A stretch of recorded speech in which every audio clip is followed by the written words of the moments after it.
Olá, meninas! Olá, Denise, que foto linda! Deixa eu ver quem mais conseguiu entrar. Acho que eu permiti todo mundo. Várias pessoas tinham, umas 3 pessoas tinham pedido, só deu certo a Denise. Não sei se as outras caíram, mas eu vou deixando entrar. Já coloquei aqui gravando para eu não esquecer, né? Não tem nenhum problema. Ai, saudade, saudade! Denise Zitia. Deixa eu ver aqui. Aqui vai ficar aparecendo o pessoal. Tranquilo, minha amiga, fique à vontade. Bote aí o áudiozinho, o, o fone, né? Que é o ajudante das mães. Já pegar aqui o meu também, que eu acho que fica melhor. Vou botar aqui. Alô? Tá bom o som, Pati? Tá ouvindo? Tá ótimo o som. Pra mim tá Pronto, perfeito. tá ótimo. Show de bola, meninas. Então vamos começar. 8 horas e 3 minutinhos. Eu ia botar aqui para fixar a minha janela. Deixa eu ver como é que eu consigo. Pronto.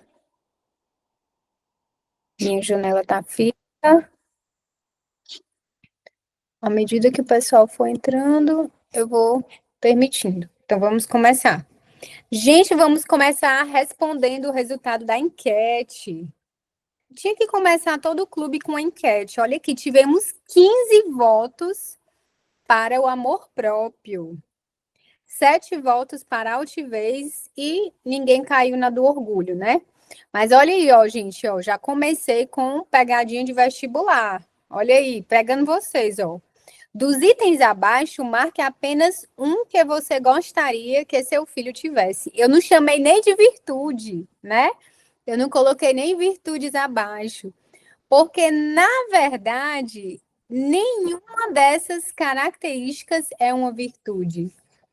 Todos são vícios relacionados, todos são vícios relacionados a opostos à humildade, tá bom? Oi, Maria Paula, tudo bem? Oi, pronto. Então, a pegadinha, gente, peguei vocês.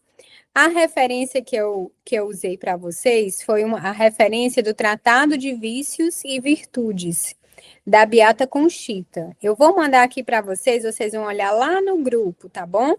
É a segunda família de vícios opostos às virtudes da humildade. Então, eu vou mandar aqui para vocês verem as que eu coloquei, tá? Ó, tá aí. Lá na família dos vícios, você tem o 7º ponto, que é o orgulho.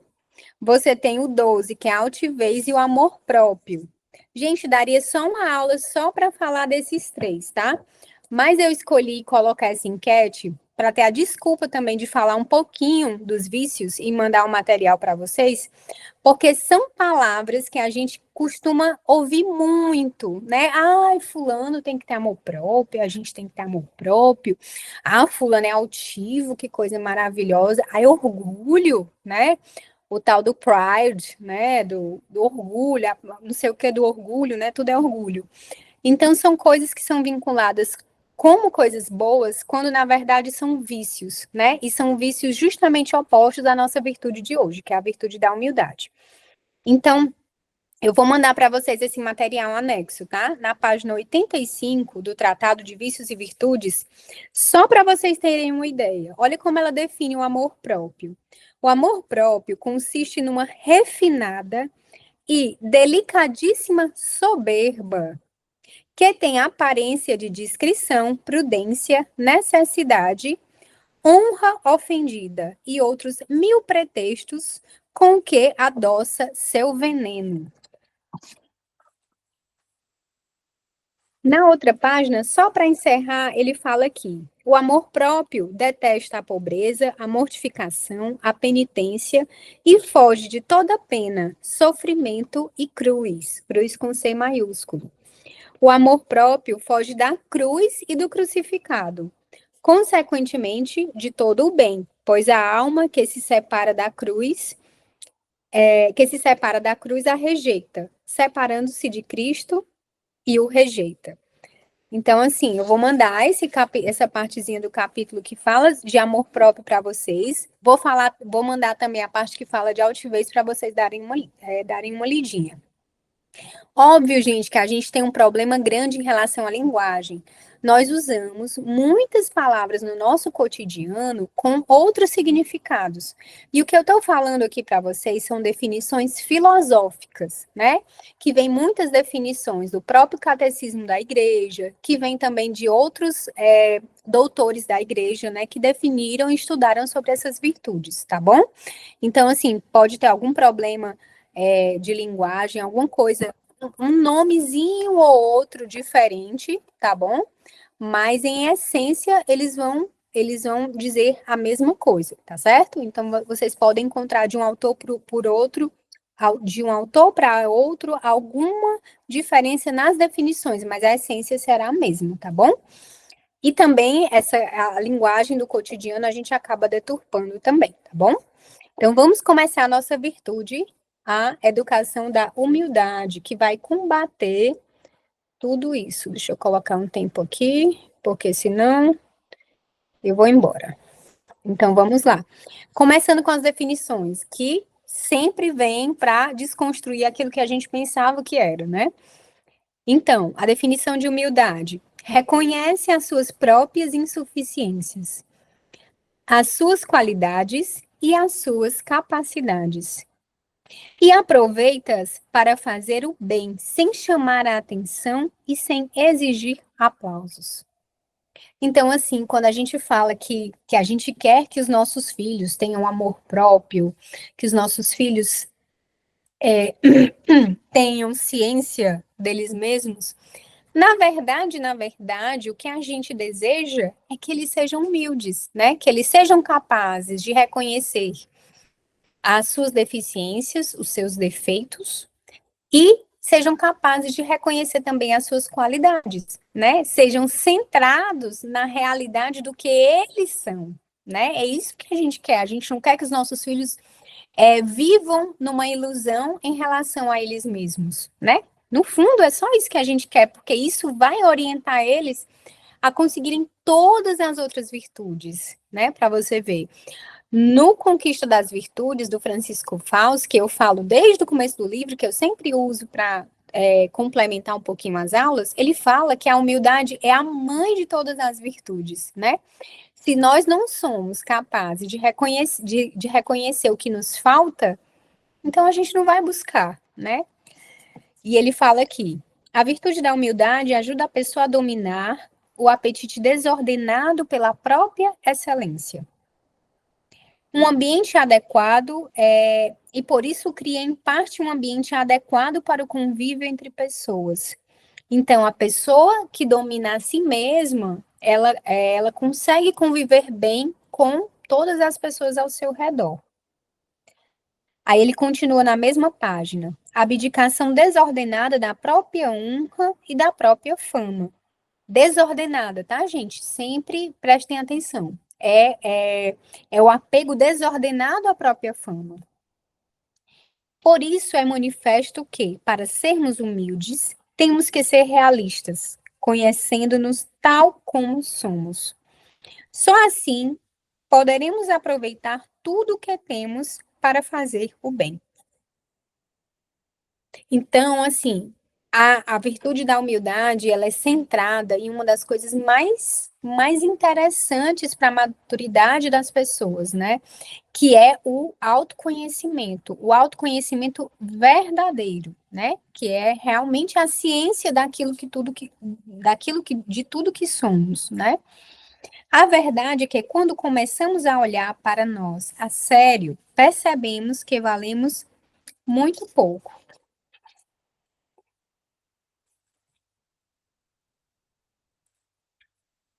Mudando a página, página 416, a virtude da humildade adquire o seu sentido mais pleno quando a pessoa se aprecia na sua relação com Deus, pois desta maneira as suas insuficiências são compensadas pela grandeza na filiação divina. Um texto que eu mandei para vocês falando sobre, justamente falando de autoestima, que é o que a gente não quer que os nossos filhos tenham amor próprio, né? Porque eu já mandei a definição para vocês, vocês vão dar uma lidinha. A gente quer que os nossos filhos tenham uma autoestima, mas essa autoestima nós queremos que eles tenham pelos motivos certos, né? Então, São José Maria tem uma passagem que ele conta que falou para um jovem universitário sobre a filiação divina. E o jovem universitário depois foi falar para ele que tinha pensado muito na questão, né, de ser filho de Deus. E ele disse assim que quando São José Maria falou para ele sobre a filiação divina, ele estufou o peito e saiu andando pela rua se achando, né? Tipo assim, eu estou me achando filho de Deus. Então, assim, alimentou uma certa soberba no ego dele por ser filho de Deus, né? Então, São José Maria colocou até em muitas aspas, né? Seria uma boa soberba, um bom orgulho, que é o orgulho de ser filho de Deus, né? Então, quando você assenta o seu conhecimento, quando ele se relaciona com Deus, que é o seu referencial, você se conhece de maneira mais profunda. Porque você não tem referenciais superficiais, humanos, mas sim você se desnuda para o seu Criador, né? Então, é a forma de conhecimento mais aprofundada que você pode ter sobre você mesmo. Aí, de acordo com São Tomás, a medida da realidade do homem não lhe vem da sua relação com os outros homens, mas, sobretudo, da sua relação com o Criador, que eu acabei de falar. O mesmo se passa com a soberba, que não consiste principalmente numa forma de a pessoa se exaltar diante dos outros homens, mas numa atitude perante Deus. Então, assim, quando você investiga realmente a soberba do seu coração, você vai encontrar na raiz dela não a soberba em relação ao outro, mas uma soberba em relação a Deus. Isso é muito, muito verdade, muito verdade. É uma virtude fundamental para o desenvolvimento da fé, dizia Santa Teresa. A humildade é andar na verdade, a soberba é andar na mentira. Eu fiz questão de ler essa introdução porque ela é bem impactante, né? Ela fala da gente, da humildade como a gente não costuma ouvir, né? Então, lá na página 417, você tem. Ele relaciona muito a verdadeira disposição para a fé à humildade. Uma pessoa não consegue desenvolver uma vida espiritual, não consegue ter uma religião se ela não tem humildade para que ela se coloque no lugar dela e ela reconheça que existe algo superior. Então, muita gente fala assim, como é que a gente pode desenvolver e estimular a fé dos nossos filhos, a religiosidade? Através do desenvolvimento da humildade, porque ela vai ser o terreno que vai ser o terreno fértil para que todas as outras virtudes cresçam, inclusive as virtudes teologais. A verdadeira disposição para a fé é o reconhecimento de que, na vida humana, está presente tudo o que tem uma natureza de retidão natural, de amor à verdade, de abertura ao que é nobre, justo e belo.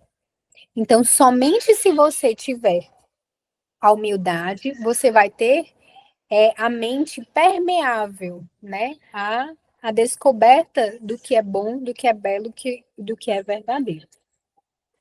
Eu vou dar um pequeno pulinho, que ele vai falar alguns tipos de humildade, né? Gente, falei para a Patrícia, mas não falei para vocês. Eu tô com a rouquidão há umas 3 semanas. Então, de vez em quando eu vou parar um pouquinho, só para a voz voltar, tá bom? Então, ele fala de 3 tipos de humildade no livro. Ele fala da humildade suficiente, da humildade abundante e da humildade superabundante. A humildade suficiente, ele fala que é justamente assim, é o submeter-se a Deus, reconhecendo a superioridade divina, ao mesmo tempo que obedece às autoridades competentes nos diversos aspectos da vida. Por outro lado, tenta cumprir fielmente os seus deveres. E, quando consegue, evita a vanglória de ter realizado uma coisa bem feita. Do ponto de vista da educação, é interessante considerar a possibilidade de esse grau coincidir com as reais capacidades das crianças pequenas. Então, assim, as crianças pequenas, elas já têm uma humildade natural. Por quê? Elas reúnem uma série de incapacidades físicas, né? Uma série de dependências físicas. Então, a criança muito pequena, quando ela já começa a raciocinar, ela vê o quanto ela precisa do pai e da mãe para tudo, né? Então, com isso, ela reconhece a autoridade. Existe alguém acima de mim e eu sou o menor. Então, para a criança é como se fosse uma coisa mais. Na primeira infância, principalmente, a humildade é uma coisa intuitiva, né? Porque ela realmente precisa.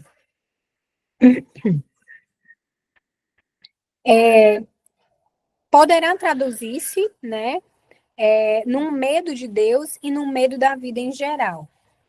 E o medo não é a base adequada para o amor, né?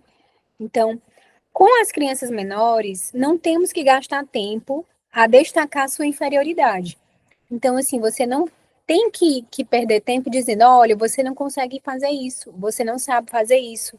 Porque a criança já percebe isso naturalmente, né? Percebe suas limitações naturalmente.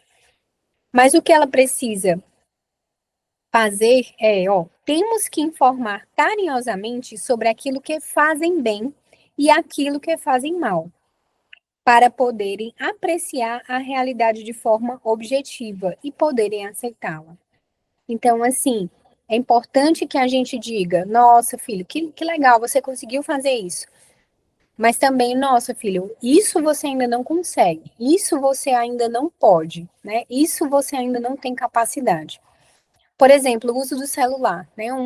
Minha filha veio me perguntar, mamãe, por que que eu não posso usar celular? Por que que criança não pode usar celular? Ela perguntou assim. Meu amor, por que que a mamãe não deixa você usar uma faca afiada, a faca de carne? Ah, mamãe, porque eu posso me cortar, eu ainda não sei. Pronto, exatamente. O celular, ele é um instrumento que ele é importante, como a faca é, para fazer algumas coisas. Mas, se você não sabe usar, ele se torna uma coisa muito perigosa. E você ainda não tem a capacidade para isso, né? Então, sempre enfatizar que ela tem, sim, um conjunto de coisas que ela pode fazer, né? Geralmente, a gente até subestima as crianças, elas sempre podem fazer muito mais, por exemplo, em termos de atividade em casa, atividade doméstica. E às vezes a gente subestima e eles nos surpreendem, né? Mas também aceitar as limitações. Então, o não que nossos filhos recebem, por não poderem fazer determinadas coisas, é importante para que eles tenham a aceitação das suas incapacidades também, né? Até aos 7 ou 8 anos, a criança costuma reconhecer a necessidade de obedecer à autoridade alheia. Quem lembra o que é que acontece ali, 7, 8 anos? A idade da razão, né? Então, a criança começa a fazer uma série de raciocínios, começa a comparar, começa a ver o que é o bem, o que é o mal. Então, ela já começa a trazer alguns questionamentos, pode trazer alguns questionamentos em relação à autoridade também, tá? Se a gente parar para pensar, a gente tem que lutar muito mais para que os nossos filhos sejam humildes e não sejam soberbos, do que o contrário, né? Por exemplo, uma criança com um complexo de inferioridade, alguma coisa, geralmente são crianças que passaram por situações como violência, negligência, abandono, né? Então, essas crianças podem ter realmente muitos problemas em relação à autoestima. Mas, no geral, quando a criança cresce num ambiente saudável, a gente tem que lutar muito mais contra a soberba, porque é uma coisa que é inerente à nossa natureza, tá? Então, temos que evitar que o orgulho se desenvolva. Então, principalmente, Não mascarar a realidade para a criança. Se ela fez alguma coisa errada, poxa, falar que ela fez alguma coisa errada.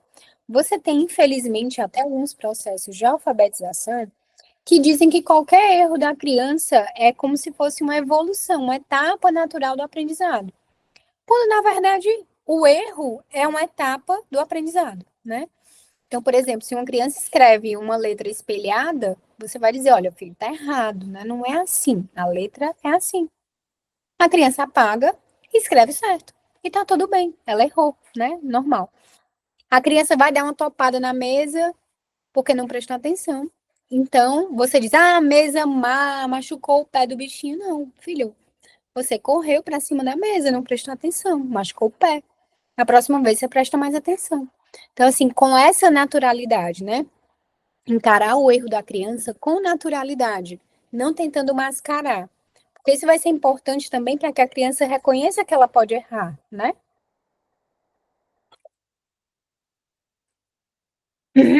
Eu tô lá na página 419. Rezar para a voz aguentar, meu povo. Vamos lá. Ora, as crianças têm de aprender que podem enganar-se e não cumprir as regras do jogo. As crianças também têm que pedir perdão, né? Uma criança pequena, para uma criança pequena, a humildade consiste em aprender a obedecer e a retificar, aceitando a competência de uma autoridade ou a existência de regras no jogo, né? Isso aqui para brincadeiras e para as coisas da vida. Ah, não se come chocolate durante a semana, ou somente em datas especiais e no final de semana. É uma regra do jogo, né? Então, assim, faz bem a criança saber que existem regras e que ela precisa se submeter a elas, né? Para os pais, aí aqui ele dá uma dica muito prática, né? Sem elogiar quando não fazem bem, nem exagerar nos elogios. Ah, ele pintou uma coisa super rabiscada, super, né, aleatória, com cores que ficou um desenho feio, né? Mas você sabe que aquela criança tem a capacidade de pintar bem, porque você sabe como ela pinta. Então você não vai elogiar, poxa, filho, a mamãe viu aqui que você, nessa parte aqui, você se esforçou, né? Mas aqui você poderia ter feito melhor. A mamãe já viu você pintando melhor. Pronto, tudo bem. Às vezes eles dizem, ah, mamãe, é verdade. Aí eles vão lá e se esforçam. Então isso faz bem para eles. E ao mesmo tempo, quando eles pintarem bem, nossa, meu filho, que perfeição, que maravilha. Não, poxa, filho, foi muito bom. Adorei sua pintura, muito boa. Para você também não hiper elogiar, né, a criança, para que ela, e sim, quando ela fizer uma coisa que é digna de um grande elogio, você ter como escalonar o elogio. Porque se você já joga todos os seus elogios no dia que realmente for preciso, você não vai ter esse vocabulário, né? O Ariano Suassuna que dizia: se você chama, sei lá, um funkeiro de um gênio da música, que adjetivo você vai dar para o Mozart, né, por exemplo? Então, a gente tem que ter essa gradação também nos elogios. Aí ele falou da humildade suficiente. Aí, agora um pouquinho sobre a humildade abundante. É reconhecer que Deus está presente em cada pessoa e que, portanto, não podemos nos considerar superiores a ninguém. Então, muito tem se falado hoje que é necessário certas ideologias para que as pessoas respeitem, né? Ah, eu vou respeitar o fulano por isso, eu vou respeitar o cicrano por aquilo. Gente, todas essas formas de respeito, né, ao outro são imperfeitas, né?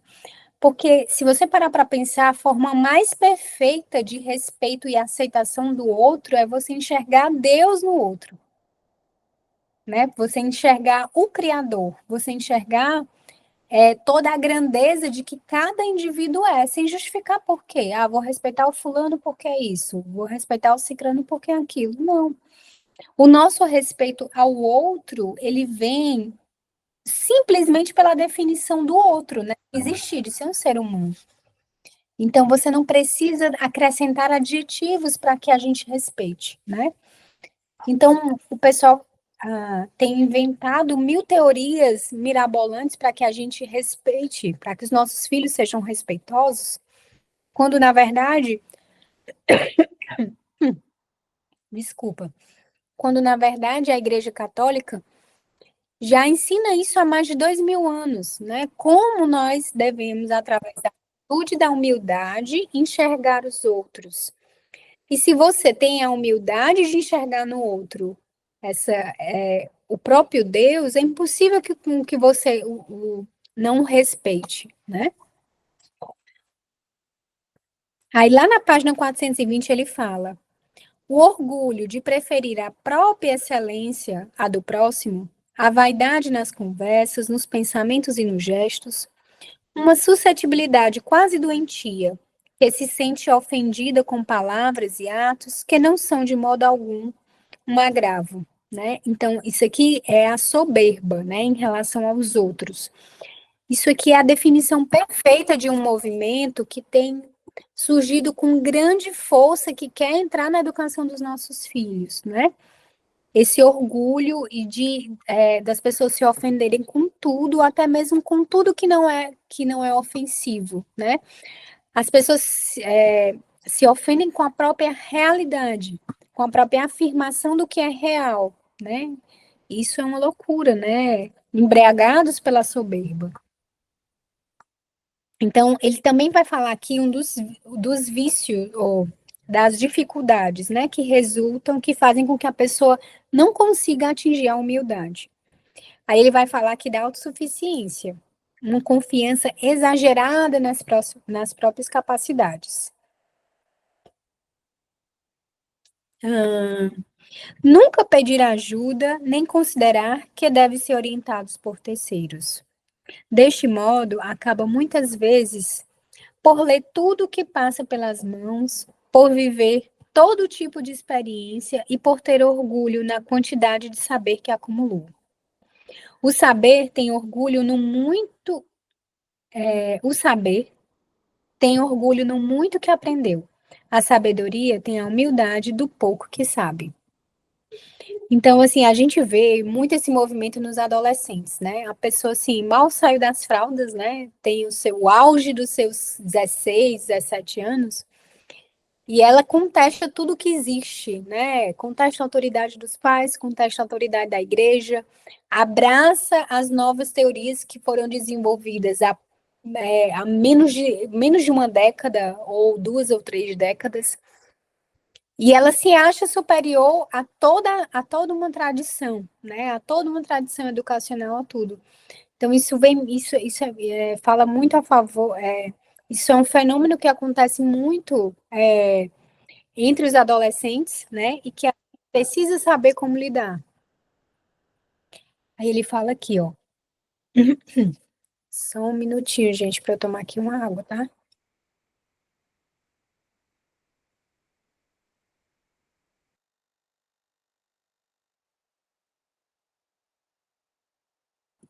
Quem quiser falar, gente, pode falar.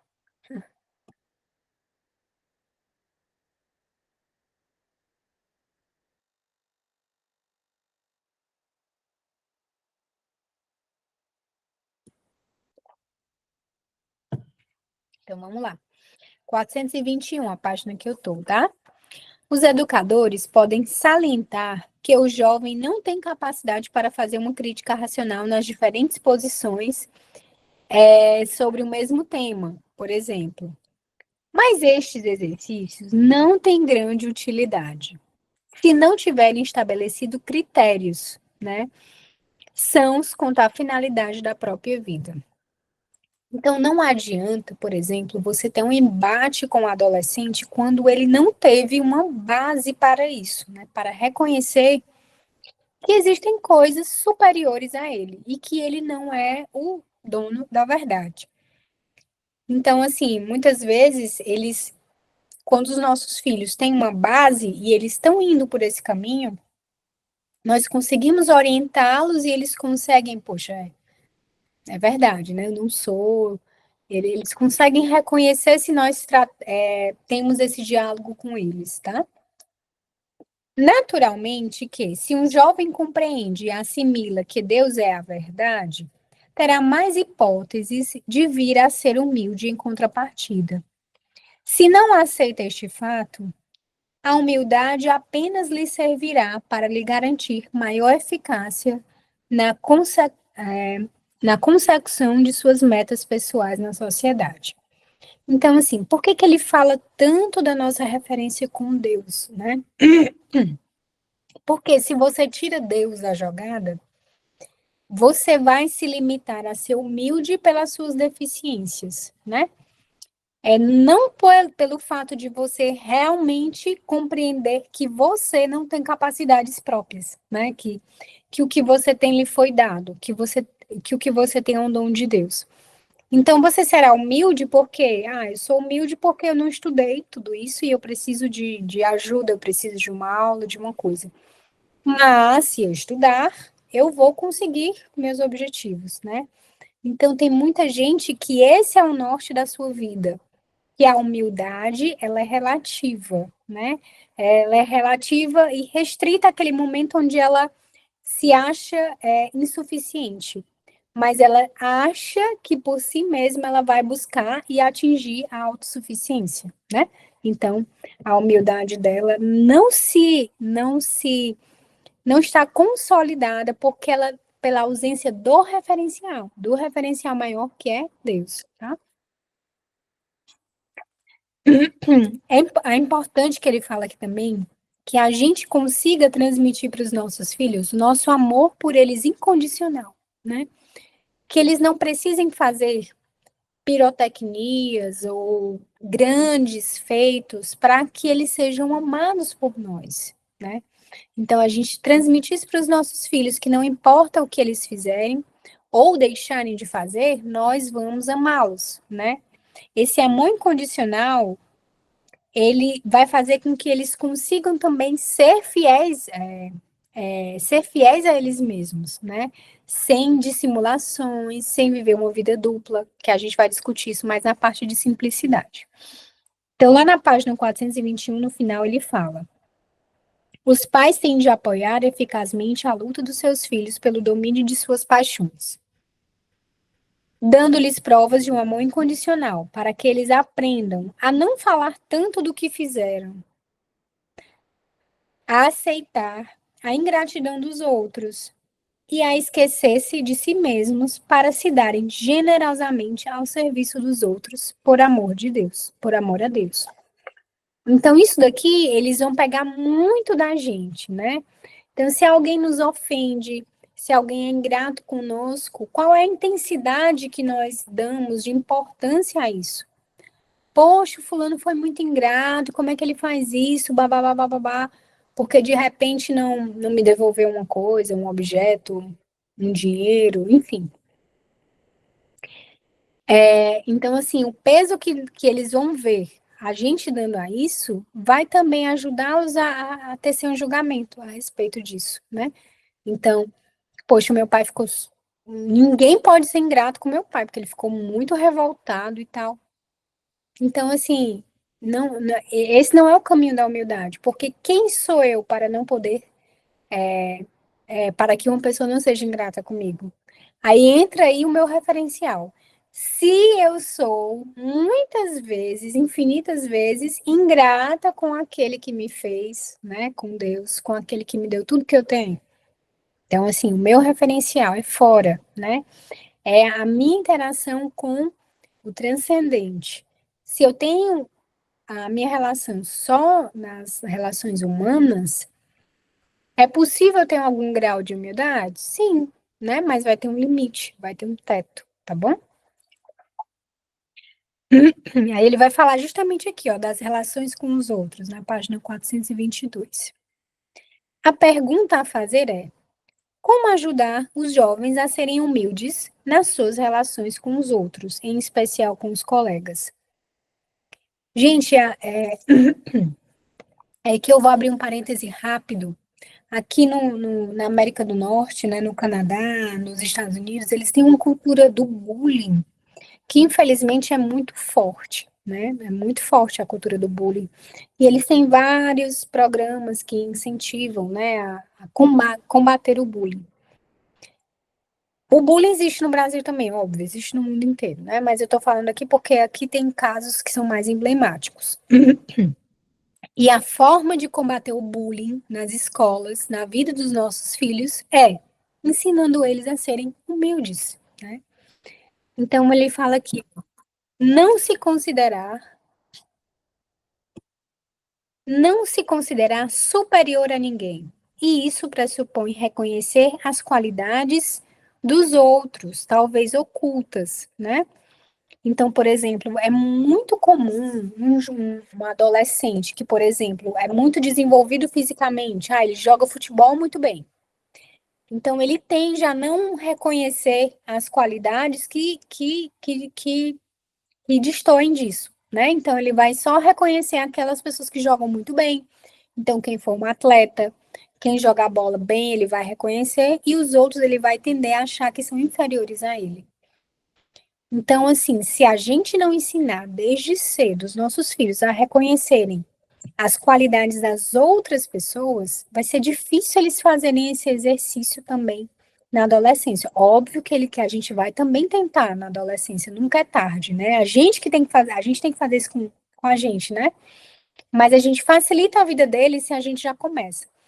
Então, por exemplo, sempre enfatizar.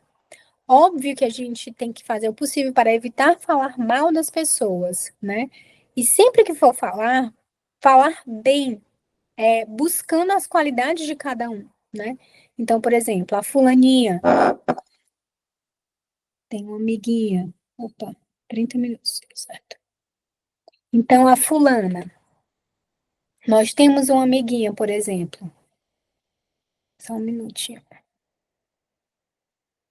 O alarme, senão eu não consigo. Então, por exemplo, a nossa filha tem uma amiga que ela não é tão bonita em relação às outras, né? Então, é uma ótima oportunidade para você pegar essa amiguinha e começar a falar para os seus filhos sobre as boas qualidades dela, né? Olha, a fulaninha, nossa, como ela é uma boa amiga, né? Olha como ela é generosa, naquele dia ele deu aquele lanche, né? Olha, ela é estudiosa, que maravilha, né? Aquele amigo que, por exemplo, não tira boas notas. Poxa, mas o fulano, olha, ele é um bom amigo, viu? Eu percebo que ele tá sempre ao seu lado, né? Quando você estava doente naquele dia, você lembra, né, que ele veio me perguntar sobre você.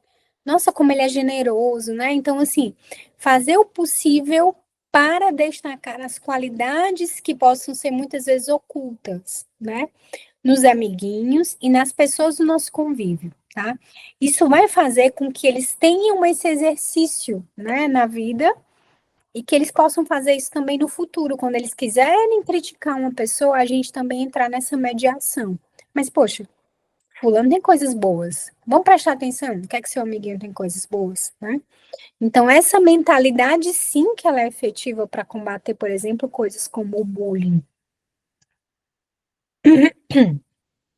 Ainda na página 422, ele fala: a capacidade de aceitação dos outros resulta de se compreenderem os valores que eles desenvolvem.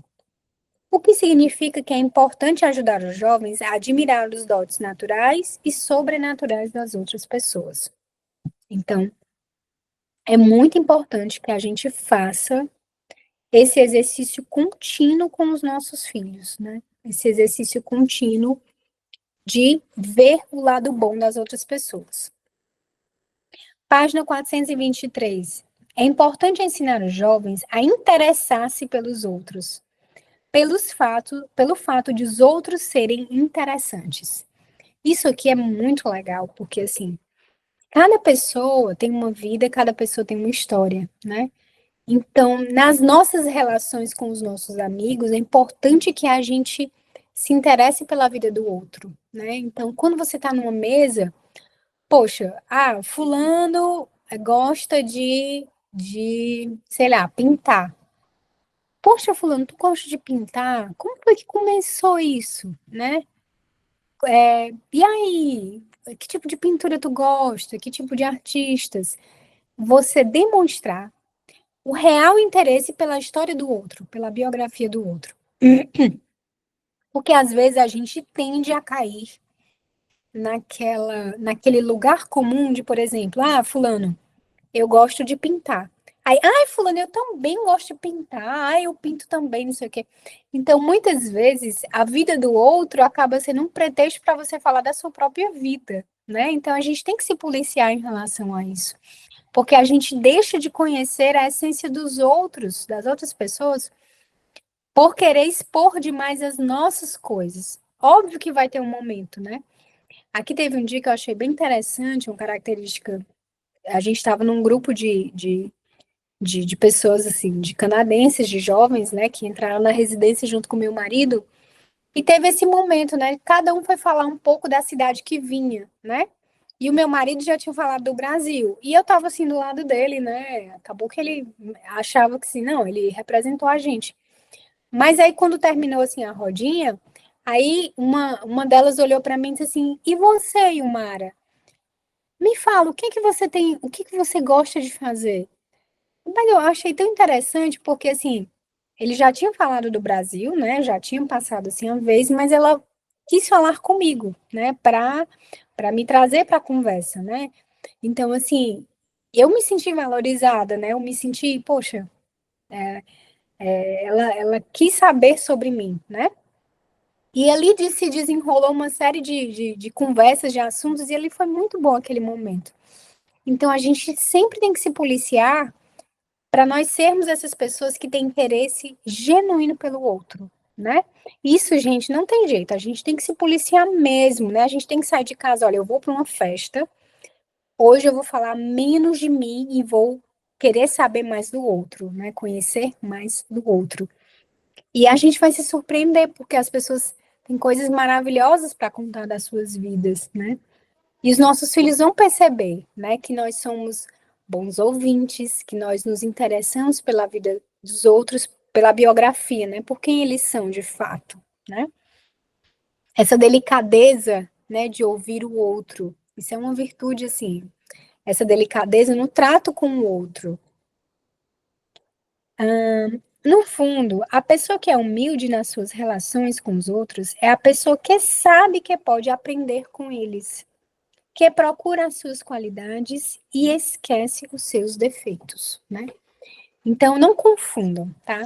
A nossa relação conosco é conhecer profundamente os nossos defeitos para que nós possamos mudá-los.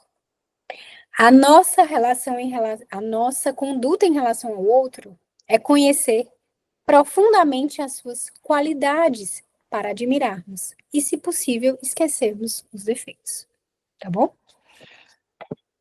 Então, assim, isso muda, né? Muda a chave quando a gente começa a olhar as coisas nessa perspectiva. Então, caminhando um pouquinho mais, vamos lá para a página 424. Você tem várias virtudes correlatas, né? Uma virtude nunca anda sozinha. Então, virtudes como a modéstia, a mansidão, a estudiosidade, a sobriedade e a flexibilidade andam juntas com a humildade, tá bom? É importante não promover a soberba exaltando proezas dos filhos. Isso aqui eu botei dois asteriscos, né? Para a gente tomar cuidado. Comparando-as exageradamente com outras crianças ou instigando-os a procurar o êxito em vez de procurar ajudar a servir os outros, sem exigir aplausos. Então, muito cuidado, né, com essa competição entre as mães, né? Ah, meu filho faz isso, meu filho faz aquilo, bababá, bababá. Então, principalmente quando você estiver na frente das crianças, é muito complicado eles terem esse tipo de. Eles presenciarem esse tipo de coisa. Oi, Denise, quer falar alguma coisa? Pode falar, só beber que há. Foi sem querer, meu bem. Perdão.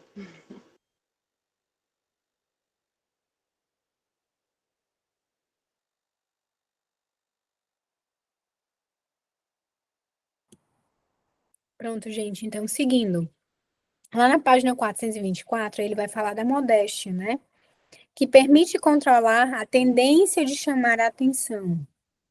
No modo da personalidade, nos gestos, na postura, tudo aí inclui a virtude da modéstia.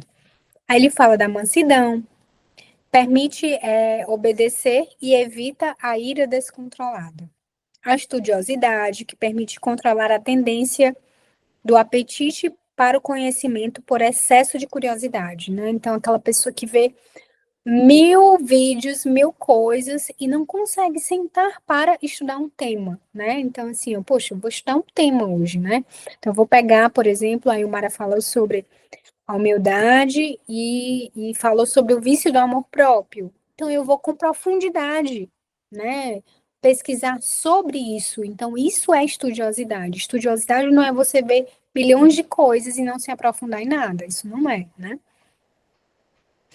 Os pais terão de perguntar a si próprios se preferem que os filhos busquem um êxito público glamouroso ou se considerem preferível que eles façam um trabalho oculto mais eficaz, em conformidade com suas reais possibilidades. Então, às vezes as pessoas nutrem, né, um desejo, às vezes, assim, doentio de um sucesso extraordinário para os filhos, né, e se frustram quando os filhos não alcançam. Por isso que é importante a gente fincar os pés naquilo que realmente importa, né? Para o meu filho. Óbvio que se tiver um filho que seja, sei lá, um Elon Musk da vida, e que ele possa fazer um grande bem para a humanidade, ótimo, né? Que a gente saiba educar esta pessoa, né? Mas também que se isso não acontecer, que a gente saiba reconhecer a grandeza de uma vida simples, né? De uma vida sem o glamour, mais uma vida virtuosa, tá? Vou lá para o final da página, só pela questão do tempo, né? Ainda tenho uma simplicidade para falar para vocês. Então, assim, reconhecer, aí aqui eu lembro muito da parábola dos talentos, né? Quando você fixa a parábola dos talentos na vida, você consegue lidar bem e enxergar o caminho por onde você deve ir em relação à humildade. Os talentos, eles são nos dados, né? O que eu tenho de meu, que é próprio mesmo, né? A vida foi dada, né? A minha saúde, minha capacidade de falar, de raciocinar, tudo me foi dado, né? Com um objetivo. Então, se tudo me foi dado, eu tenho que fazer o possível para corresponder a isso que eu recebi, né? Da melhor maneira possível.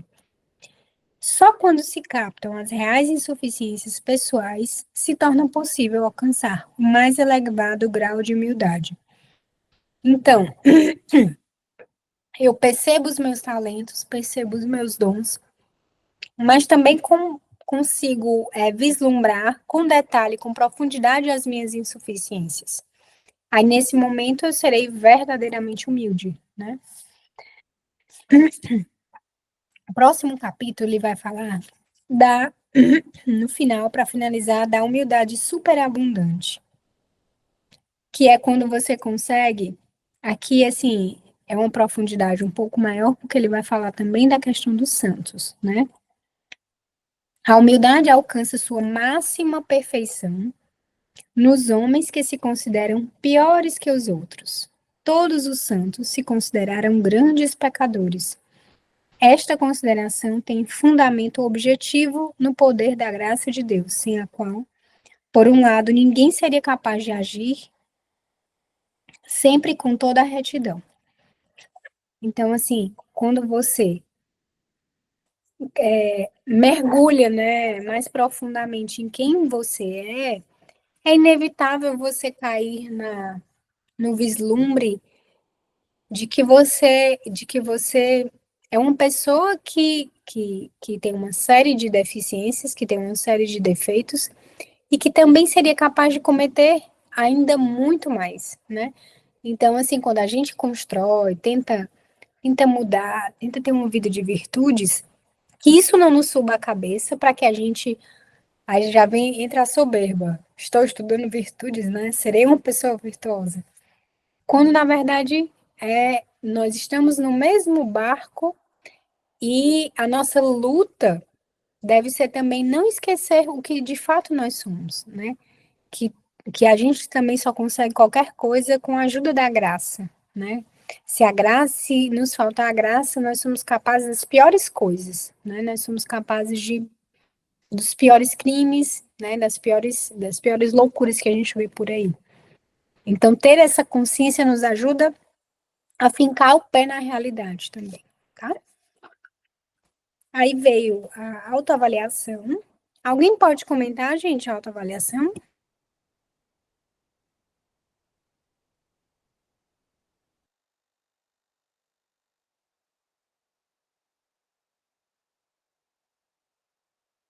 Alguém pode ler a pergunta 3 para mim da autoavaliação? Só enquanto eu descanso um pouquinho a voz.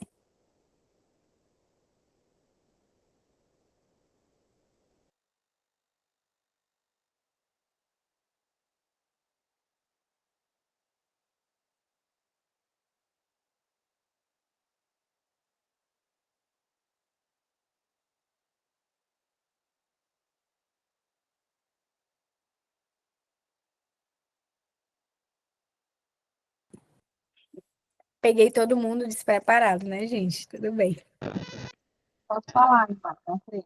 Então, cuidado, Oi, né? Gabi, pois fala aí um pouquinho para descansar aqui a voz. Pode falar.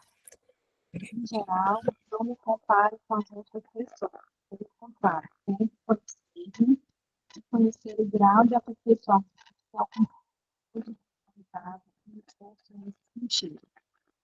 Aí coloca aqui, as pessoas são todas diferentes. E muitas vezes, nenhum, a pessoa considera superior ou inferior aos outros. É importante aproveitar ao máximo aquilo que cada um é. Perfeito, muito bom. Falhou um pouquinho no começo, tá, meninas? Mas depois o áudio ficou ótimo. Obrigada, Gabi. Aí aqui, ó, lá na pergunta 8 ele fala: percebo que posso aprender muito com os outros se os ouvir com atenção. A autossuficiência que leva a pessoa a desprezar os outros é uma falta de justiça, mas também uma expressão de soberba. Aí ele fala, na educação da humildade, eu queria que, se a Gabi puder continuar lendo, a pergunta 15.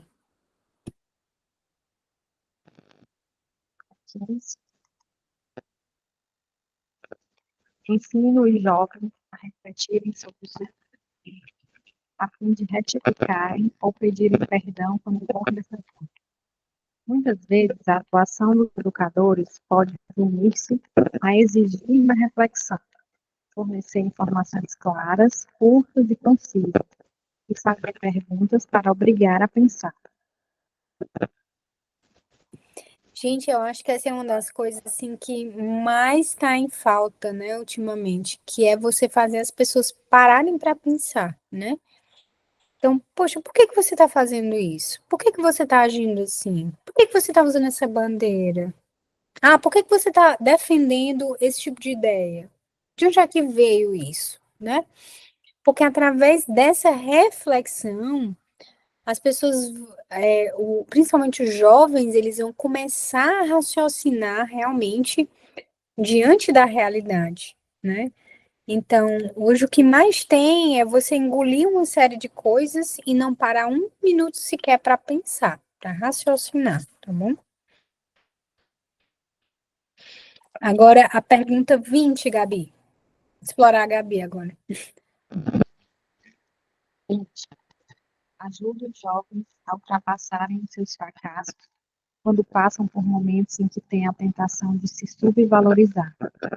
Há pessoas que sofrem demasiados fracassos na vida e temos de as ajudar a descobrir as suas qualidades. Por outro lado, há outros que sofrem êxitos e a quem convém muito serem colocados em situação de fracassar. Sem conhecer o fracasso, é difícil que a pessoa seja humilde. Olha aí, gente. Então, muito cuidado, que às vezes a gente tem um filho, né, que é um ótimo aluno, né, toca bem, canta, é estudioso, é muito obediente, né? Então ele mantém aquele padrão de uma vida onde realmente assim não tem fracassos, né? E é importante que a gente permita que ele se submeta a situações onde ele vai fracassar, um esporte novo, uma atividade nova, onde ele seja testado e que ele possa fracassar, que diante disso ele vai reconhecer, principalmente esse, né, que tem a vida certinha. Então, uma coisa bem interessante é, por exemplo, eu tinha uma amiga que, na época do vestibular, a gente tentando, né, eu tentei vestibular 3 vezes, né, para poder passar, não passei em 2 tentativas, passei só na terceira, e essa minha amiga, o pai dela disse assim, não quero que ela passe por isso, porque é um sofrimento muito grande, né? Essa questão do vestibular é um sofrimento muito grande, então ela nem tentou para fazer para a universidade pública, né? Ela foi direto para a universidade privada, né? Então, assim, eu até pensei, poxa, eu fiquei tão surpresa, né? Porque essa mentalidade. Mas, assim, olha o que a gente pode fazer com os nossos filhos, né? A não permitir que eles fracassem, né? Então, assim, muito cuidado também com isso, né? O fracasso tem o seu lado bom, né? E experimentar isso no ambiente seguro com os pais também tem a sua função educacional. A gente vai lá agora para a educação da simplicidade. Opa. Mais alguma coisa, gente? Podem falar, tá? Vamos passar para a simplicidade. Mais alguma coisa da minha idade?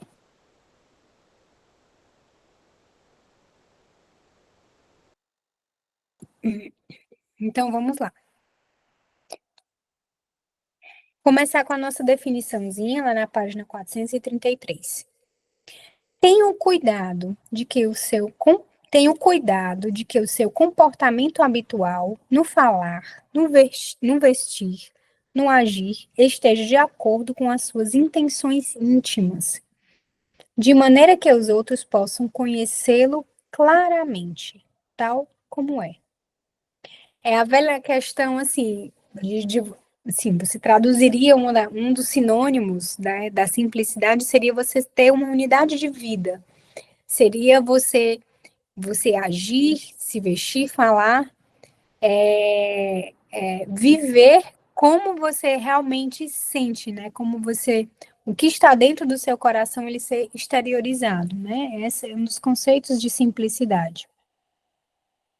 Aí entra naquela questão, muitas vezes a aparência revela o que tem dentro dos nossos corações, né?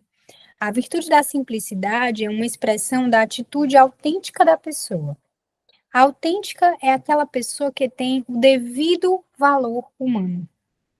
Significa isto que a simplicidade exige clareza na inteligência e retidão na vontade.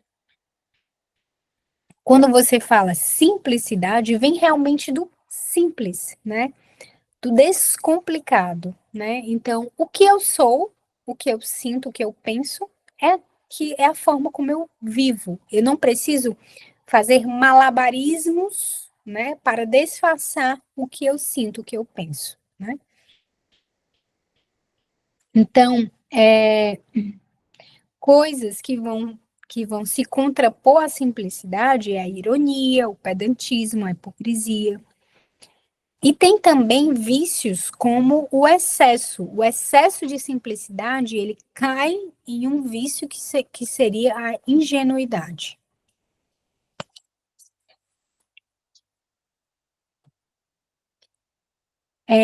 Na página 434, nós temos: estamos a falar de uma virtude que afeta de forma relevante o desenvolvimento da intimidade da pessoa.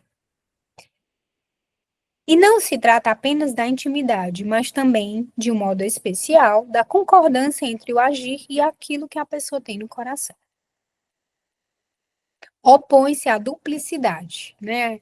A pessoa falsa, a pessoa que nós chamamos duas caras, né? Então, tudo isso se opõe à simplicidade. Ele tem esse capítulo que ele vai começar ao deixar-se conhecer, que ele vai falar que é bem interessante, né?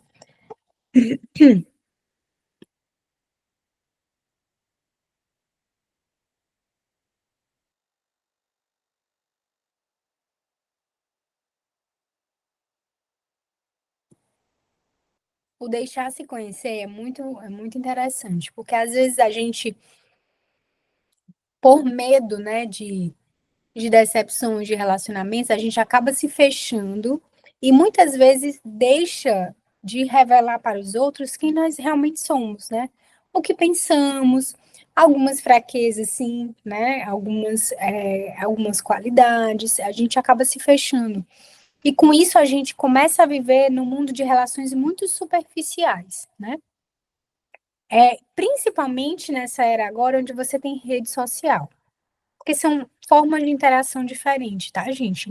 Eu não estou falando aqui de interações virtuais, tá bom? Interações virtuais é outra coisa. É outro fenômeno antropológico, sociológico, enfim. Eu estou falando de relações reais, pessoais. Então, ele fala aqui, porque a simplicidade pressupõe que a pessoa refletiu sobre aquilo que quer dar a conhecer. Então, assim,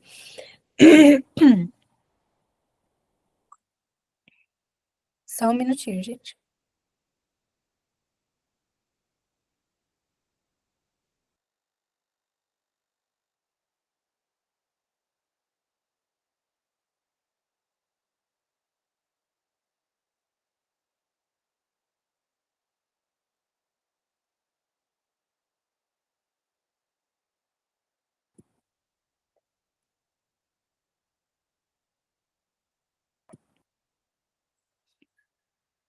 Turma, a voz.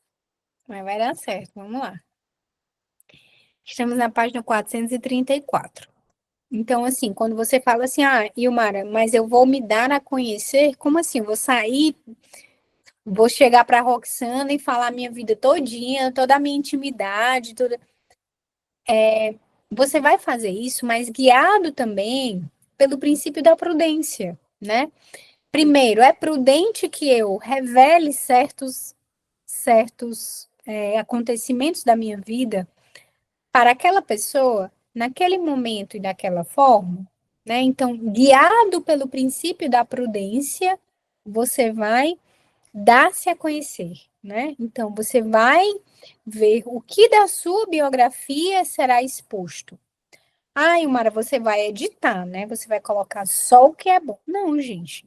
Então, assim, a gente vai mostrar que a gente né? As nossas fraquezas, as nossas dificuldades, fragilidades, mas também guiado pela prudência. A gente não vai fazer, por exemplo, diante de situações e de pessoas que possam, por exemplo, nos fazer mal, ferir nossa honra, nossa dignidade, né? Prejudicar a nossa família. Então, assim, a gente tem que sempre ser mediado pela prudência. Mas essa é uma virtude que adquire seu máximo sentido nas relações com Deus e nas relações com os outros membros da família e dos amigos, porque estas relações dependem da inter-relação entre a intimidade.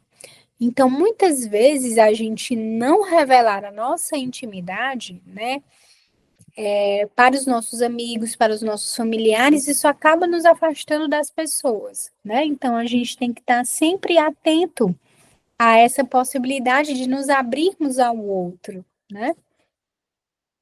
Ou seja, nas relações, por exemplo, profissionais, às vezes é necessário utilizar uma certa duplicidade para conseguir alcançar resultados positivos, quer para o próprio, quer até mesmo para outra pessoa. Aqui eu vou dar um exemplo, né? Por exemplo, vamos dizer que nós somos católicos e trabalhamos é, numa empresa que tem, enfim, que faz alguma coisa que contraria as nossas crenças. O que eu vou fazer? Eu vou chegar lá e vou dizer assim, ó, bater na mesa, ó, seguinte, não concordo com nada que tá aí e não aceito não, porque a minha religião é essa e nada disso. Você vai fazer o quê? Você vai ser demitido e vai deixar de ser uma opinião divergente capaz de acrescentar, né? Capaz de modificar o seu ambiente. Então, não é prudente que você faça isso. Agora, de repente, nessa mesma empresa, numa reunião, perguntam a sua opinião sobre uma coisa, você vai ter a possibilidade de revelar as suas ideias. Olha, eu acho que não é por aí, né? Eu tenho uma outra visão sobre isso. E expor de maneira prudente aquilo que você realmente pensa. E isso de repente pode ser um grande diferencial na sua empresa, no seu ambiente de trabalho, se você fizer isso com prudência, né? Mas quando for solicitado, né, você não ir atrás de arrumar confusão e babá, babá. Então, quando ele fala dessa duplicidade, é de você sim resguardar alguns aspectos da sua intimidade naquele ambiente que você está, porque você também precisa ter um emprego, né? De repente você precisa daquele trabalho e é isso.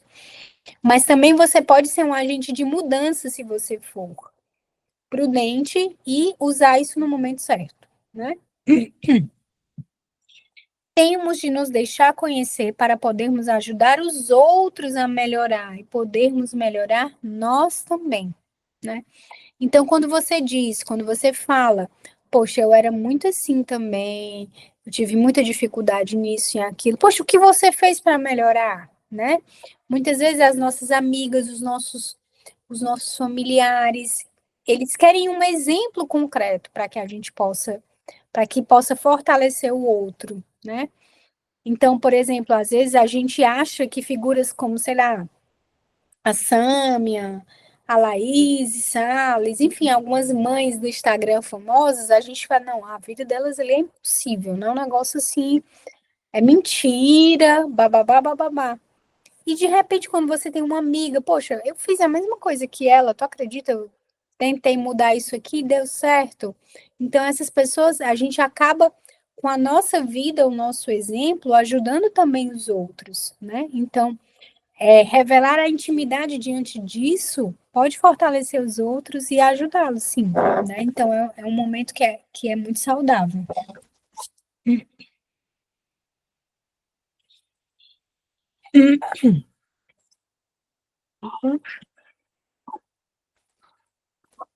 Deixa eu voltar aqui. Gente, se alguém quiser interromper a qualquer hora, viu? Fique à vontade para comentar. Pronto, então fica sempre esse alerta, né? Deixar-se conhecer, mas guiado pela prudência. A simplicidade das crianças. O problema do educador consiste em identificar a maneira de ajudar os mais jovens a continuarem a proceder com simplicidade, mas sem abusarem da espontaneidade. Aí ele vai falar, né, como é que nós vamos educar os nossos filhos de acordo com cada idade, né, em relação à questão da espontaneidade. Que existem coisas que são aceitas para algumas idades e que outras não, né? Aí ele fala aqui o exemplo, né, de repente sai correndo pelado pela casa, um menino tira a fralda e sai correndo pelado pela casa. Isso é aceito para as crianças bem pequenas, para as crianças maiores, isso não é aceito, né? Isso gera até um desconforto, né, para as pessoas. Então, a gente mostrar para eles, né, que tem os momentos que eles podem, antes eles faziam, que agora, por exemplo, eles não podem mais fazer, né? Não é mais adequado para eles, né? Há um momento com que estes comportamentos deixam de ter graça e têm de ser corrigidos. Precisam de ajuda para serem capazes de perceber como devem comportar-se de acordo com determinados valores e objetivos, né? A questão de usar a roupinha, né, de não andar pelado, é porque, assim, aí você vai sempre explicando com muito carinho, né? Não é chegar a brigar com o menino, não, mas assim, meu filho, nós vestimos as nossas roupinhas, né? Para nos proteger, proteger nossas partes íntimas, né? Para guardar as nossas partes íntimas, que são muito importantes, são muito valiosas, né? Então a gente deixa guardadinho, então, por isso a gente se veste, né? A gente não anda, corre pelado pela casa, né? A depender da idade, eles não vão entender, mas à medida que vão crescendo, eles vão internalizando isso sim. E com o tempo, eles mesmos não passam a não gostar, né? Não, deixa eu me vestir aqui, eu vou trocar de roupa no meu quarto. Então, eles internalizam essa coisa da intimidade, do autocuidado, né, com a intimidade deles, muito cedo também, tá? Então, lá no final da página, ele fala aqui: o que acabamos de dizer permite-nos tirar algumas conclusões com vista à educação das crianças menores. Por um lado, precisam da vivência real e natural dos valores objetivos. Por outro, precisam aprender a relacionar os seus atos com aquilo que sabem que é o bem. Então, assim, a criança vivenciar bons hábitos na sua casa, né? Está exposto à beleza, está exposto à ordem, está exposto à verdade, né? A boa convivência, a harmonia entre os pais. Tudo isso vai fazer com que eles tenham uma experiência real, uma experiência de vida pautada nos valores corretos. E mais na frente vai ser fácil com que eles acessem esses valores, eles voltem e entendam por que que eles agem de determinadas maneiras, né? Então, porque assim, tudo que entra, tudo que está na nossa cabeça, ela nos entrou pelos sentidos, né? Então você viu, você escutou, você sentiu, né? Tudo isso vai te dar um repertório para que você lá na frente tenha as armas, né, para acessar e entender como agir da melhor maneira, como buscar o bem. Aí ele fala que bem interessante essa parte da experiência da naturalidade. Ele fala: a norma natural pode ser reconhecida como consequência da própria experiência. Uma via alternativa e complementar será seguir a norma natural e, em seguida, detectar o sentido na mesma. A importância de você ter seu filho num ambiente saudável, né? Num ambiente que tenha, que reflita os mesmos valores que você. Porque ele vai começar fazendo as coisas que todo mundo faz, naturalmente, e lá na frente ele vai entender o princípio da coisa, né? Por que que ele faz determinadas coisas, né? Então, assim, por que que eu não posso bater no meu irmãozinho, né? Eu não vejo o papai batendo na mamãe, eu não vejo esse tipo de agressão. Por que que eu não posso bater e resolver, assim, meus problemas, né? Então, no começo ele não bate porque ele sabe, poxa, não posso agredir, isso é violência, isso é ruim. Não, não tem esse raciocínio, essa compreensão. Ele vai fazer porque ele foi condicionado, né? O papai e a mamãe brigam se eu bato, né? Mamãe e o papai não deixam eu bater. Mas lá na frente ele vai entender, né? Porque ele foi exposto a um ambiente saudável, que na verdade ele não batia porque isso fere o outro, isso agride, e eu tenho que reconhecer Deus no outro, né? Eu tenho que conhecer a dignidade do outro. Então, por isso que eu não bato. Então, lá na frente ele vai acessar a vida que ele teve, né? E vai conseguir voltar e ter essa informação, esse repertório.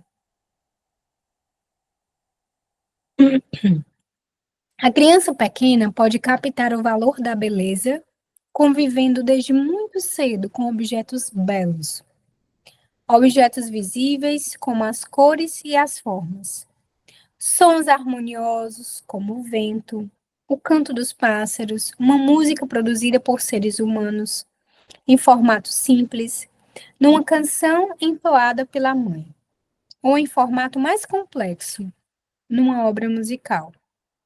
Pode compreender o valor da ordem, vivendo em casa ou participando numa atividade ordenada. E isto aplica-se a quaisquer valores, em cuja vivência a criança poderá identificar múltiplos sentimentos. Refiro-me ao sentimento de segurança, de saber que é amada, que as coisas estão num lugar, que tem importância para alguém, que os outros contam com ela, né? Então, a criança que consegue viver nesse ambiente, ela vai estar muito mais permeável, né, a ter uma vida simples, a ter coisas boas no coração dela e externar coisas boas, né, externalizar coisas boas através de todas essas influências, né? Então aqui ele enfatiza que é importante o meio, tá? Que não é só o que eu falo, o que eu tento ensinar, mas é onde a criança vive. Isso é muito importante também, tá? A natural, e esta atitude também o ajudará na vida de fé. A naturalidade e a simplicidade são duas virtudes humanas maravilhosas, que tornam o homem capaz de receber a mensagem de Cristo. Pelo contrário, tudo aquilo que é um emaranhado e complicado, as voltas e as reviravoltas em torno de si constroem um muro que muitas vezes impede a pessoa de ouvir a voz do Senhor. Então, ter uma vida muito caótica, uma vida desordenada, uma vida onde as pessoas são duas caras, né? Meu pai é uma coisa dentro de casa, quando sai, meu pai é outra. Minha mãe é uma coisa com o meu pai, com as amigas ela é outra. Então, você vai envolvendo a criança numa trama complexa, onde a criança fica, sim, fica desordenada, né? Desorientada. E com isso também fica difícil a criança ter ordem, ter ordem interior para exercer a simplicidade, né? A função essencial dos educadores em relação às crianças mais novas consistirá em as confrontar com experiências nas quais possam captar e vibrar com aquilo que é genuíno. Então, o que nós temos que fazer é proporcionar experiências reais para os nossos filhos, né? O que é real? Gente, o contato com a natureza. O caminhar, as árvores, os animais, né? Uma vida rural, por exemplo, né? Uma plantação, uma criação de animais. Tudo isso faz com que a criança tenha experiências genuínas, né? Experiências verdadeiras, né? Isso vai nutrindo o arcabouço de experiências que a criança vai ter, né? Então, a grande mensagem para as crianças, para cultivar as crianças, para as crianças menores, para cultivar a simplicidade, é realmente expor as crianças a uma vida real, né? A uma vida onde ela possa ver a realidade, sentir a realidade e, consequentemente, tirar a criança do mundo virtual, tá? Então, lá na página 439, ele vai falar, eu vou correr só um pouquinho. Já está acabando. A simplicidade na adolescência. É que a gente vai começar, né, a tratá-los como adolescentes quando eles começam a ter consciência de sua própria intimidade, né? Onde você pode ter maiores dificuldades nessa fase da adolescência.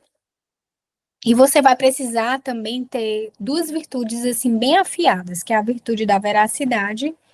Olha aí a aula da Helena, viu? Quem não viu a aula da Helena, o áudio lá, ó, verdade, que ela disse, a linda lá. A virtude da veracidade e a virtude da fidelidade. Essas duas vão fazer com que ajude os adolescentes também a viverem a simplicidade. Então, coisas que fazem com que ele fala aqui, ó. Eis algumas motivações possíveis dos adolescentes, provocadas em parte pela insegurança, que faz fazem com que eles não vivam a simplicidade. Quererem ser como outras pessoas e, portanto, tentarem imitá-las. Isso acontece sempre, né? Por isso, você ter bons referenciais. Então, se aquele adolescente ele só tem contato com os artistas de Hollywood, né, os YouTubers, bababá, o referencial dele vai estar lá, gente. Então, é muito complicado a gente transferir para essas pessoas, para transformarem essas pessoas em referenciais para os nossos filhos, tá? Então, considerarem-se superiores, inferiores ou simplesmente diferentes daquilo que realmente são. Então, o adolescente, quando ele não tem uma percepção do que ele realmente é, que acontece isso com muita normalidade, né?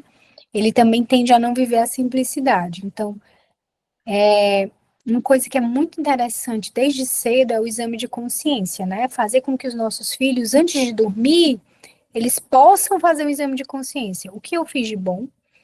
O que eu fiz que não foi tão bom? E o que é que eu posso fazer de melhor? Né? Que isso você pega, traz o holofote para si mesmo. Você começa a chamar atenção para aquilo que é de fato a pessoa, através do que ela fez, entendeu? Então, o hábito de pensar sobre si mesmo, isso é muito importante, né? De refletir sobre si mesmo. Viverem continuamente em ambientes superficiais, ambientes onde só se fala de coisas materiais, onde você não tem discussões profundas, né? De temas que realmente são profundos, de temas que realmente são transcendentes. Então, muito cuidado, né? Em imergir os adolescentes nesses ambientes muito superficiais. E querer esconder as próprias intenções, isso pode acontecer também, né? É, em segundo lugar, aí ele fala aqui, ó, se a pessoa cultivar a simplicidade, aí ele vai falar por que que você deve cultivar a simplicidade, por que que ela é tão boa, né?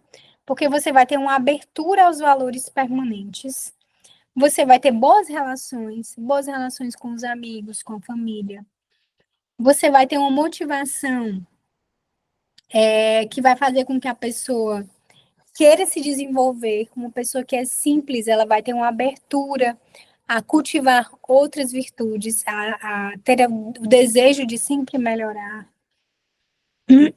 E na última motivação ele fala, para o desenvolvimento da simplicidade, é não fazer figuras ridículas, né? Você não vai ser aquele adolescente ridículo, né? Que chama a atenção pelas coisas erradas, né? Então, uma das coisas que você vai, que faz com que você queira desenvolver a simplicidade. Dificuldades no desenvolvimento da simplicidade. Aí eu vou pular lá para a página 442. Já terminando a nossa aulinha. Yes. Aí, olha aqui como é interessante. Gente, isso aqui é muito, muito interessante.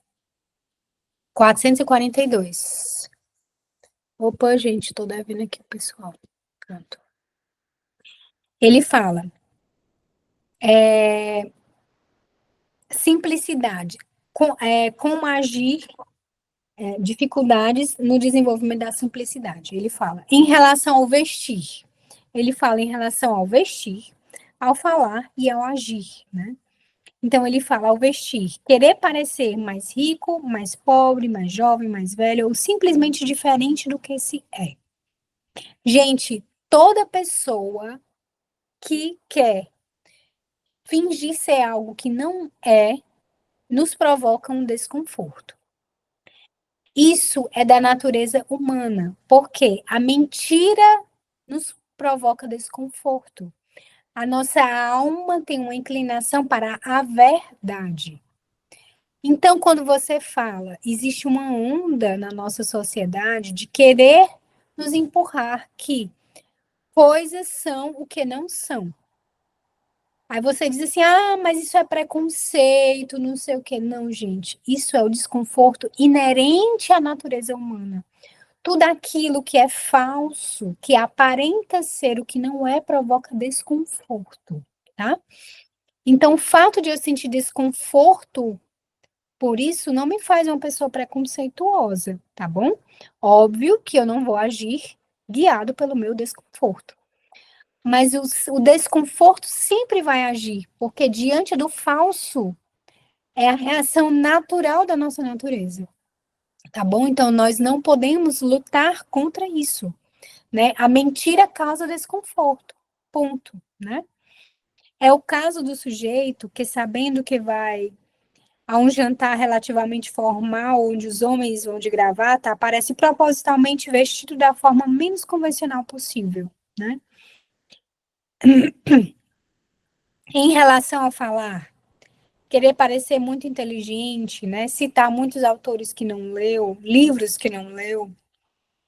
Aí ele fala, em relação ao agir, tentar passar por aquilo que não é, simular que se tem muito trabalho, quando na verdade não é o caso, né? Então, tudo que dissimula, né? Que faz com que a gente fuja daquilo que a gente vai fazer com que a gente não haja, não tenha a virtude da simplicidade. Que nós tenhamos uma vida dupla, que vivemos em duplicidade. Isso é muito ruim, né? Para a educação dos filhos, para nossas relações sociais, né? É uma grande dificuldade. Aí lá eu vou pular para as manifestações da simplicidade, página 444. Olha aqui que beleza, você lê e diz assim, caramba, eu queria ser, né? Eu quero ser essa pessoa. Vamos mentalizar, queremos ser essa pessoa, queremos que os nossos filhos sejam essa pessoa, tá? Relações delicadas com os outros, expressões de alegria quando encontram um amigo. Paciência de que se revela em situações difíceis. No fato de andar sempre à procura dos aspectos positivos de cada situação. Na tendência para evitar discussões estéreis, em saber fazer e desaparecer. No elogio cordial e sem exageros. No agradecimento entusiasta. Em saber retificar. No modo elegante de se apresentar. Na relação confiada e respeitosa que tem com Deus. Então, assim, esse é o tipo de pessoa que você diga assim, cara, eu me sinto tão bem perto do fulano. Quando você vai ver, o fulano é isso daqui, né? Então, assim, é nesse tipo de gente que a gente deve mirar, né? É esse tipo de gente que a gente quer ser, de fato. É esse tipo de gente que a gente quer que os nossos filhos sejam, pessoas simples, né? Os pais terão que observar, né? Se os filhos precisam o quê? De mais cuidado em relação à parte falada, é o vestir, né? Ou é o modo de agir, né? Qual é a ajuda que os nossos filhos precisam? Mas para isso a gente precisa ter o referencial, né? Se a gente não tiver o referencial, a gente não tem como ajudar os nossos filhos. Então, hoje nós estamos vendo o nosso referencial, né? Então, vocês têm aí a autoavaliação, que é muito boa. Eu tenho 2 minutos para encerrar, para ser, né, pontual. E tem um resumo lá na página 448. Ele vai falar um pouquinho na autoavaliação. Na autoavaliação, ele vai falar. A minha simplicidade nota-se em alguma das manifestações seguintes. Aí ele vai só repetir aquilo que eu já falei para vocês, né? Delicadeza nas relações com os outros, manifestações de alegria quando encontram uma pessoa conhecida na rua, paciência nas situações difíceis, procurar os aspectos positivos das outras pessoas, evitar discussões, elogiar de forma cordial e sem exageros, agradecer com entusiasmo e saber retificar, vestir-se com elegância, ter uma relação confiada e respeitosa com Deus. Há outras formas de viver a simplicidade, mas estas são aspectos concretos de reflexão. Então, a gente poderia começar na nossa luta, né, pela simplicidade, por essas palavras, por esse parágrafo, por essa pergunta, né? E para finalizar, dar tchau, eu tenho lá a pergunta 18. Ajuda os jovens a refletirem sobre o conjunto de suas atividades, para que consigam distinguir o que é essencial, o que é importante, o que é secundário e o que é negativo. Isto é, tento conseguir que não tenham uma vida excessivamente complexa, resultante de um cúmulo de atividades de valor diverso. Há jovens que leem de tudo, com o pretexto de estarem atualizados, que veem qualquer filme, para não ficarem atrás dos colegas, que empenham um esforço e um tempo excessivo a ouvir música, a falar ao telefone e a sair à noite, ou ainda que dormem muito mais do que precisam. Então, assim, aí entra outra virtude, né, nossa amiga, que é a temperança, né? O equilíbrio dessas atividades, dessa situação. Eu quis falar nessa porque principalmente os jovens, os adolescentes, eles estão muito hiperestimulados. E o hiperestímulo, o excesso de atividades, vai fazer com que eles tenham uma vida complexa, né? Que vai, muitas vezes, prejudicar a simplicidade. Beleza? Meninas, yes! 9h30! Pontual, pontualíssima, graças aos anjinhos da guarda. A voz aguentou. Yes! Muito obrigada. Só vitórias. E aí, meninas, fiquem à vontade para falar, tá bom?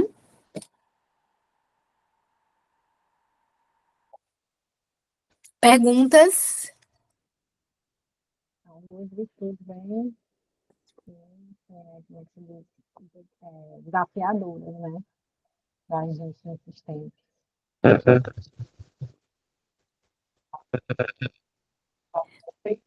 Gabi, tá falhando um pouquinho, Gabi. Olhando, Tá. são duas virtudes bem desafiadoras para a gente nesses tempos, né? Principalmente porque a gente tem que sempre estar se autoavaliando para poder passar para os nossos filhos, né? Mas vamos. E aquela história, Gabi, ó. Só tem um, e o Mara vai sortear uma virtude. Só tem uma virtude que eu vou correr atrás. É a humildade. É a humildade. Correr atrás sempre, sempre, sempre, porque todos vamos precisar, gente. A soberba é um bichinho que pega a todos, todos nós, todos nós, todos nós. Tudo, né? Se a gente acha que venceu alguma coisa, já é a soberba, dizendo que a gente acha que a gente venceu alguma coisa. Então, é correr atrás e é o que vai dar o substrato para os nossos filhos terem fé, né? Terem as outras virtudes. Então, assim, e o Maria só tem uma para trabalhar. Então, ó, vai fundo. Humildade, não tem.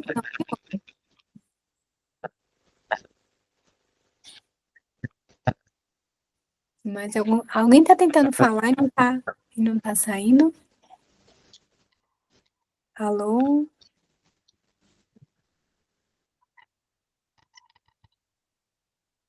Tranquilo, meninas? Vilmara, muito Oi, obrigada pela sua disponibilidade, mesmo quase sem voz. Eu vi o seu esforço. Desculpa não poder ajudar na hora que você pediu para ler o livro na hora. Ainda bem que a Gabi pôde te ajudar aí. Muito obrigada, tá? Não, minha amiga, que é isso. Muito obrigada, eu que agradeço aí, meninas. Desculpa aí pela voz. É sempre bom demais, é sempre bom demais. E como a gente percebe que a gente precisa realmente melhorar, como a Gabi falou, né? É um desafio para nós, porque quando você falava da humildade, aquela história da soberba em buscar as virtudes, né? A gente já fica se achando porque tá estudando virtude. Ah, eu sou muito virtuosa, meu Deus, não é assim, né? E nossos filhos percebem, né? Nossos filhos percebem, a gente precisa. A missão é educá-los nas virtudes. Como eu não sou educada nas virtudes, né? Como eu preciso me educar, como eu preciso me olhar, me enxergar, né? Me perceber para que realmente eu melhore, para que eles possam, elas no caso, né? Elas possam ser melhores, assim. É um grande diário. É, total, gente. E assim, é aquela história, nós somos adultas, né? Mulheres adultas, e a gente tá vendo que a nossa caminhada nas virtudes só começa, né? Só tá começando. E o que a gente vai fazer para os nossos filhos é dar um melhor começo para eles. Porque quem vai começar a trabalhar as virtudes são eles, né? Porque só se é virtuoso quando se tem a consciência, né? Então, o que a gente não teve de base não nos ajudou a começar, digamos assim, né? E o que a gente vai fazer por eles é tentar dar o melhor começo, né? Dar um melhor terreno para que eles corram atrás, né? Mas a nossa expectativa em relação a eles deve ser essa eterna postura de que eu vou fazer o máximo para me mudar, né? Para que eu o ajude a começar melhor, né? Melhor do que muitas de nós começou, né? E é isso, e muita oração e rezar muito, né? Para que eles sigam esse caminho deles, né? Na busca e na luta pelas virtudes. Que é uma luta que nenhuma de nós vai conseguir travar por eles, né? Mas que sim, todo o nosso esforço agora, né, em prol de conseguirmos as nossas virtudes, né, irá ajudá-los também, né? Poxa, o fato da mamãe estar lá com as amiguinhas na tela, né? Uma hora dessa, pô, o que que a minha mãe tá fazendo? Um dia ele vai saber. Poxa, a mamãe estudava, né? A mamãe estudava sobre virtudes, que loucura, né? Então, assim, poxa, mamãe tá ali estudando, tá lá lutando, né? E assim será para sempre, se Deus quiser. A gente vai estar velhinha, vou fazer o curso de Virtudes para a Terceira Idade, viu, gente? Conto com vocês, ó. Inscrições. A gente vai estar até o fim, não tem jeito. Mas é isso, minhas amigas, muito obrigada. Qualquer perguntinha, eu vou mandar o material para vocês, tá bom? O material que eu prometi, aí vocês dão uma lidinha aí para ficar bem consolidado aquele negócio do amor próprio, né? Até para a gente tirar mais do nosso vocabulário, né? A gente usar as palavras com mais assertividade, né? Com mais confiança. Muito obrigada, minhas amigas. Um grande abraço. Tchau, tchau.